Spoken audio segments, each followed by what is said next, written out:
Time to fight fear with faith. Jody Paar is a survivor who is no longer staying silent. She and her guest will fuel you up so you too can fight fear. Uplifting and inspirational stories that will rock you to your core. We don't tiptoe around the truth. We steamroll it in a bold way. This is your life, and now is the time to start living it. Get ready for the Faith Over Fear podcast with Jody Paar. Now, welcome Jody Paar to inspire you. Hey everybody, welcome. I'm so glad you're here. My name is Jody Paar. As you may have seen, we are changing and branding a little different. We have been missing in action for 2 months, December and January, while I got this book finally released, which is Boss, which is Breakout Silent Sinner. Had to push through a lot of fear, guys, to get this book out, but I'm so excited that it's out and that you can now read it. You can go to jodypar.com to get the book there, or Amazon has it as well.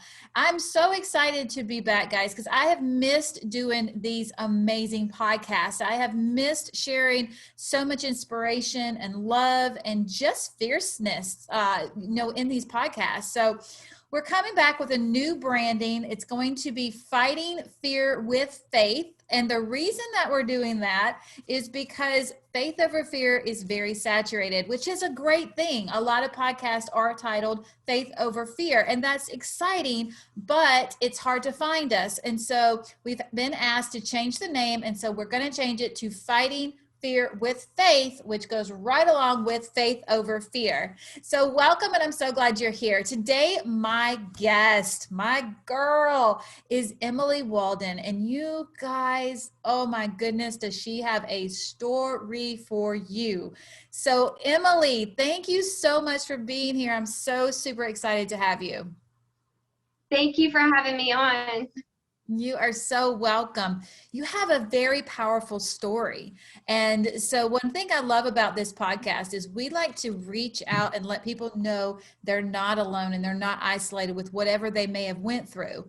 And so what I call us is survivor sisters, because we've both survived a lot. And so I just want to ask you, when is a time in your life when you felt a lot of fear? And kind of take us back to that time and what happened.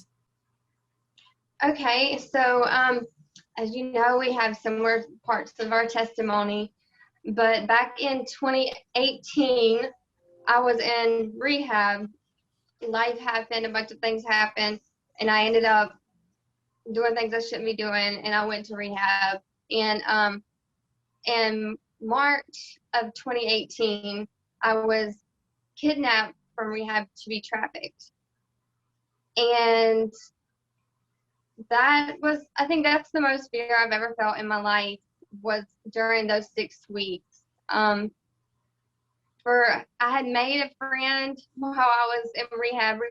For anybody watching, while you're in rehab, there's never a good time to be trying to talk to anybody.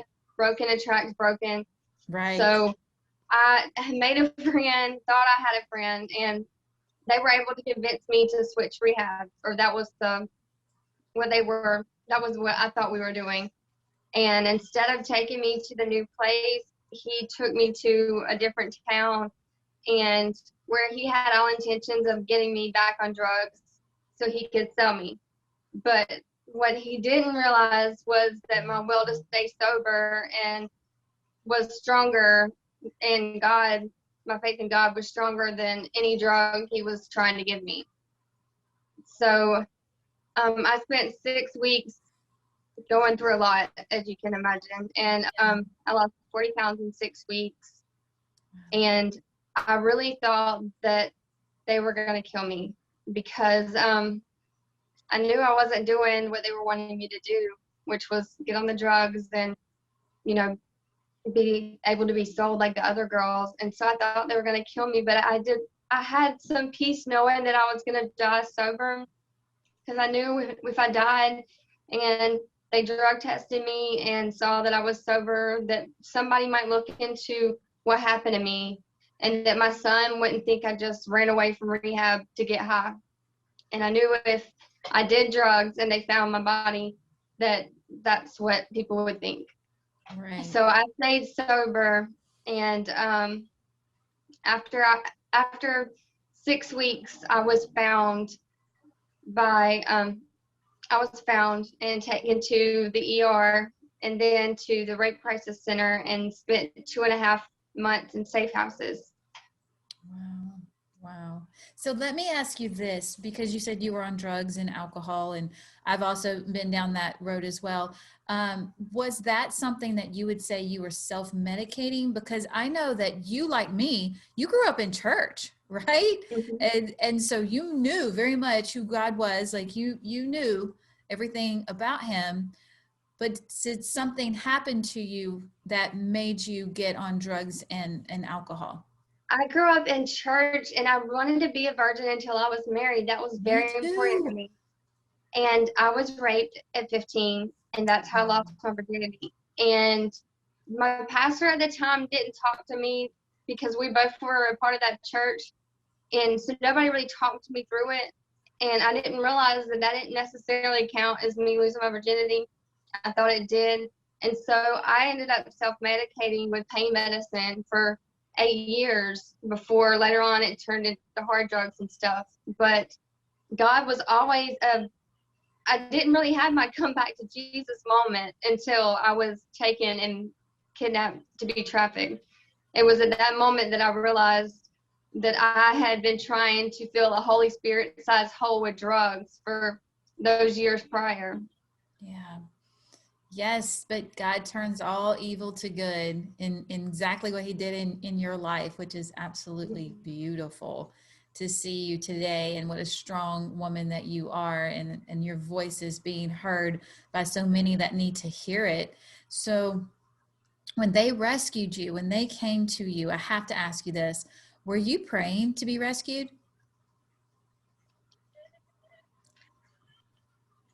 Yes, but I'd really given up. Okay, girl, you know, I understand that. I understand that. Um, I, at, at the beginning, like I just knew that everything was going to be okay. But 6 weeks of no contact with anybody, and going through the abuse and the rape and all the different things that was happening to me, I really didn't think. I didn't know. I really thought the way out of that situation was going to be death.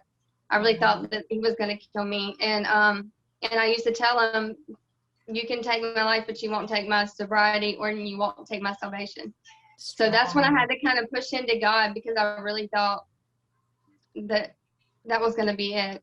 But God answered my prayers by getting me through it alive, and I try to rem- my, I try to tell myself that maybe the reason I even went through all of it was so that I can talk to other survivors and help other survivors and help other women who have been through it see the light once they get out. Because, as you know, right after a trauma like that, for the first year and a half, I didn't leave my house. I didn't leave my bed. I rarely took showers. I was in a deep, deep, deep despair of depression and anxiety and fear all the time. And I just hope that if somebody else who's been through these kind of traumas can hear my story and know that there's hope on the other side of that dark hole. There's hope on the other side of that feeling worthless. There's hope on the other side of all of it. All of those lies that the enemy tries to come in and tell you aren't true, and that there is hope. Yes, absolutely. And that is so beautiful. And I've told you this before. And for our listeners that don't know, I escaped human trafficking at the age of 18 twice. And I'm telling you, a year and a half after, I know exactly that dark hole you were in, but I didn't crawl out of that thing until like 15 years later. So being that you are sitting here using your voice and, whoo, girl, I applaud you. Because let me tell you, I know it takes the strength of God for you to do that. There is It does. It no really doubt in does. my mind, because anytime you go through a trauma like that, it paralyzes you from the inside out. It paralyzes your mindset. It paralyzes everything that you are. And so you are a shining light of what God can do in turning that around. So when they came and took you to this safe house, what happened next? Like, I can't imagine what that felt like. When I was in the safe house, I couldn't speak. And I have a master's degree in accounting, and I had been starved, dehydrated, not enough sleep, all of the things, and trauma. and I couldn't speak. And so they thought I might have permanent brain damage of some sort, because I was just like, a nervous wreck, freak out all of the time. And so I would just sit in my little corner of the safe, in my room at the safe house, and play worship music. My song was Oceans by Hillsong United. Like, if I would get really overwhelmed, I would just play Oceans. And I would watch Stephen Furtick. And one time he had a sermon called You Are Important. And the sermon was about, if you've been through things, it's not because you aren't important to God, it's because you are important to God. And so it made me think, okay, maybe the rape at 15, maybe all of this stuff, maybe all of it was happening because God had a plan for me that was a bigger plan than I might have thought. And the enemy was just trying to keep me from following God's plan. And so during the 2.5 months I was there, I slowly was able to start talking again. And I've been in therapy. And if anybody is watching this has been through any trauma, I definitely recommend counseling, therapy, deliverance, everything, all of it, medicine, all of the things, whatever it is you need. Don't be too proud to get any of that. Yeah, deliverance is huge. I mean, that's what set me free. No meds, no doctors, deliverance is what set me free. And knowing that I did not have to carry that all myself, and knowing that I could give it to him and he would take it from me. So yes, I'm glad you mentioned that, because deliverance is huge. It was everything. It was everything that I didn't know I needed, because I grew up in a church that didn't talk about that kind of thing. I never really heard of demons or deliverance. And so deliverance was everything I didn't know that I needed. Yeah. I actually didn't believe in it until I went through it. So yeah, after it happened to me, I was like, okay, that's real. Yeah, definitely. And one thing, yes. And one thing is, and I think you and I both are poster childs for this, is that it is not religion, it is relationship. Religion can give so many things such a bad name, and it's not religion, guys. It's relationship. It's that relationship that you have with God. You know, that's what's important, and knowing that he's walking with you and you're not walking by yourself, and knowing you can just talk to him. And wouldn't you agree to that? And forgiving him, because I was mad at God. Sure. I blamed God for me being raped at 15. I blamed God for a lot of the things. And I really had to not only forgive the people who did the wrongs to me, but I had to forgive God. I had to let it go and realize that it wasn't God that did those things to me. No. It was sick people who had their own issues, and that's what it was. Yeah, and I didn't really want a relationship with God at first, because I was a little mad at him. No, I get that. I was mad at him for a very, very long time too, until my eyes were open to the fact that evil does exist, and I had choices and I made those choices. And what the amazing thing about that is that God never left me, even when I was in the darkest of the dark. And when I say running with the devil, he did not leave me. He was right there beside me. And so the enemy wants us to, wants to trick our mindset and be like, oh, you're mad at God. God did that to you when you were 4. God did that. No. God didn't do that. Evil exists in our world. And so we, have to know that God can take that hurt, that trauma, that fear, whatever it is, he will take it from you. Yes, definitely. So tell me what happened after the safe houses. I'm sure you met some amazing people that were like angels to you in there. Yes, and that's when I started my master's in social work, because I realized I really wanted to help other survivors. And I'm a single mom. My son's 14, so it's been me and my son. He's kind of helped me heal some, just because I had to be okay for him, and just counseling and all of those kind of things. And for those like listening and not watching, if you're not watching this, she looks 14. Can I just say that? So for her to say she was a 14-year-old, I'm like, what? You look 14. So gorgeous. But yeah, I agree with that. I agree with that completely. So if someone was listening and they just needed advice on what to do, what would you tell them? What would your go-to be? Tell your testimony, because and tell your truth, no matter what it is. For the longest time, I was horrified for anybody to ever know that I had ever done drugs. Like, I was so ashamed of that. Mm-hmm. But one day it just kind of clicked. Okay, the enemy can't shame me with this if I'll tell it first. That's right. Tell your truth, tell your testimony, because every time you tell it, it loses a little bit of power it's got over you. And every time you tell it, as long as you're telling it when God's telling you to, and you're giving God the glory he deserves from it, every time you tell it, it loses a little bit of that hold it has, and you heal a little more every time. And God always sends the right people who need to hear it. Somebody needs to hear your story. Mm-hmm. And I was suicidal for a little while after everything happened. And if anybody's watching this is feeling that way, please know that that is a trick of the enemy, that God needs you here, that your story is going to help free somebody else. So we bind and cast out any spirit of suicide and depression off of anybody watching this thing. Yes, definitely. Because it is, I mean, me as well. I mean, it looks like it's the end, guys, and that's what the enemy wants you to believe. And if my 20-year-old self would have been told I'd be who I am at 40, I would have been like, there's no way. No, that's not my life. Like, my life is just dark and depressed and horrible.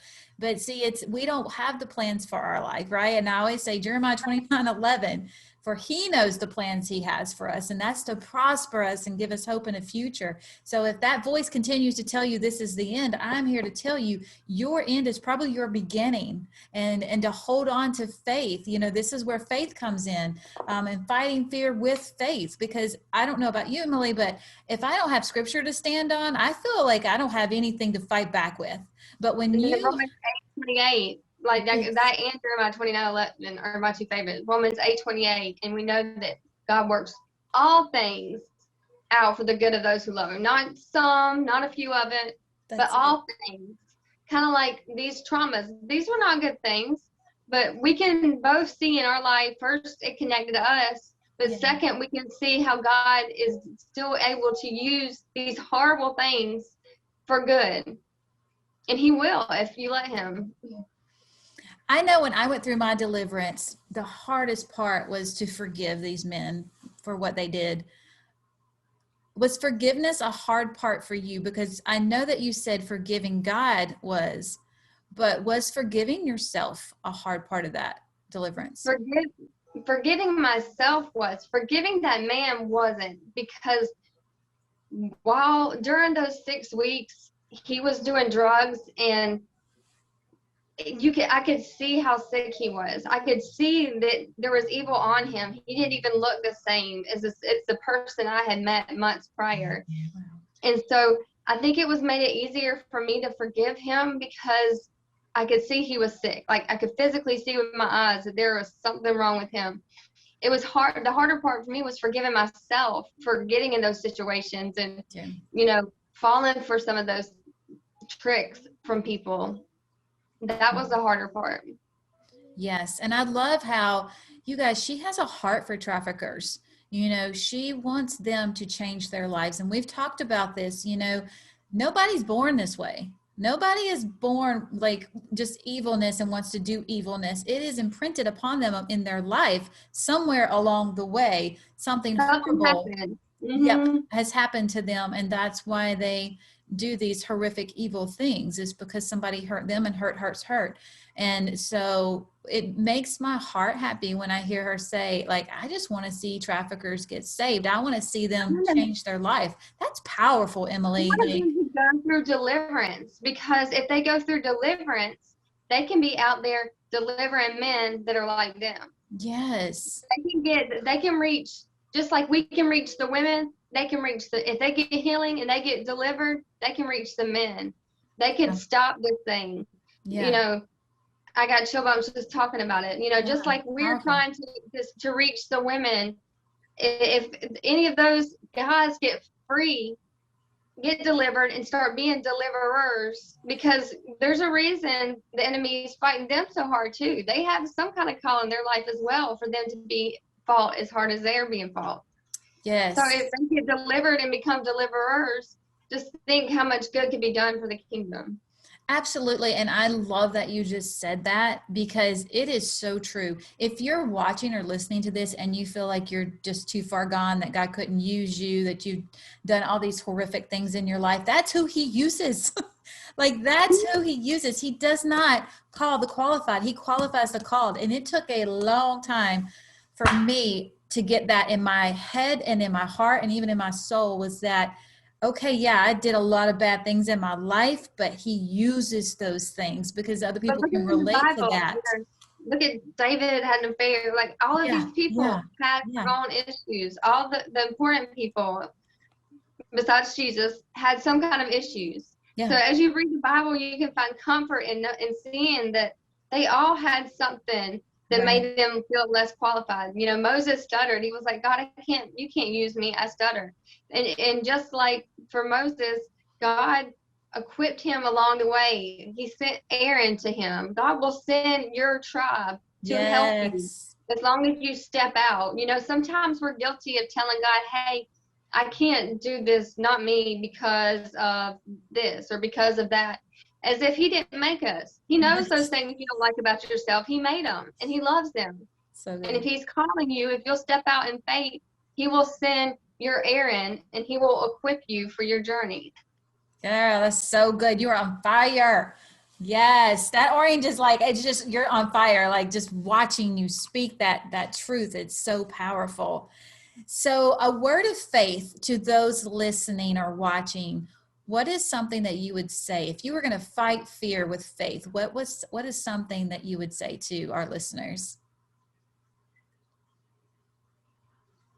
Romans 8:28. Just know that God works all things out for the good of those who love him. And as long as you're loving God and putting him first, God will come in and wash you, Mhm. clean you, heal you, and use all of the things for his good. I love that. I love that that's your go-to. Well, Emily, what's next for you? Tell us everybody. I don't know if you want to put out there how they can locate you or find you, but if you want to, we can definitely do that and put that in the comments. But what's next for Emily? Yeah, you can just put it in the comments. But I'm going to continue to work on I have my master's in accounting. I'm working on my master's in social work. And I want to be able to work with sex trafficking survivors and people who have gone through addiction and help the people who are in the place I used to be Yeah. by the things that I've been able to overcome through God. Yes, absolutely. I always say you can read about a fire, you can study a fire, you can educate yourself on a fire, but unless you have walked through a fire, you can't tell me what that fire feels like. So, woo, that is so good that you are educating yourself and that is your heart and your goal. And I know you're going to impact and help so many, not only survivors, but just people in that have been affected some way or another through trauma and hurt. And I guess they all are survivors, but I meant just human trafficking survivors. I meant you're going to help all kinds of survivors. So that is That is powerful. my prayer, because that's when you can look at your trauma and it doesn't hurt as bad. Yeah, it stings, but it quits hurting as bad when you can look back at it and see how God used it to help somebody else. Yeah, absolutely. Absolutely. Well, Emily, thank you so much for being here. Guys, thank you so much for listening and watching. My name is Jody Paar. Again, you can find me on jodypar.com or just Google Jody Paar. I am so thankful that you have listened today. If you're in that dark place, we understand that. And please know God loves you. And I always say John 3:16, you know, he died for all of us. He didn't just pick individuals. He didn't just pick zip codes. Guys, he died for all of us and he loves all of us. And he can, just like Emily said, he can wash us all white as snow. So I pray that that reaches your heart today. And we will see you guys next time. Thank you again, Emily. Thank you. You're welcome. And guys, we'll see you next time. Bye-bye.